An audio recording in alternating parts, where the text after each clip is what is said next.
160 organizzazzjoni mhux governattiva nataw madwar 1.2 miljun euro permezz tal-iskema Community Development and Innovation. L-iskema li daħlet fl-2023 tgħin biex issostni proġetti li jirrikjedu riċerka l-inġinerija, l-arti u l-matematika biex itejbu l-komunità lokali. Il-proġetti magħżula ġew marbla minn esperti li xeħtu l-attenzjoni tagħhom fuq il-kwalità tal-innovazzjoni u l-impatt soċjali fost oħrajn. Fost dawk li benefikaw minn din l-iskema il-fundatur tal-Millennium Chapel, Father Hilary Taljaferro. Biex ninvolvu ħafna żgħażagħ illi jagħtu il-ħin tagħhom b'xejn mingħajr ma jippretendu xejn lura li fis-sodisfazzjon.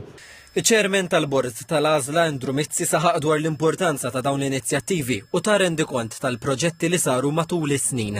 Is-sena 23 kellna 32 proġett li ġew finanzjati minn din l-iskema.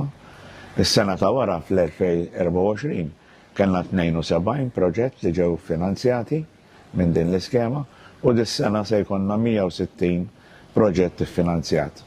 Temm jgħid li dawn il-proġetti se jservu bħala pilastri biex jgħinu fit-trasformazzjoni tal-komunitajiet Maltin għal dawk aktar inklusivi, sostenibbli u innovattivi.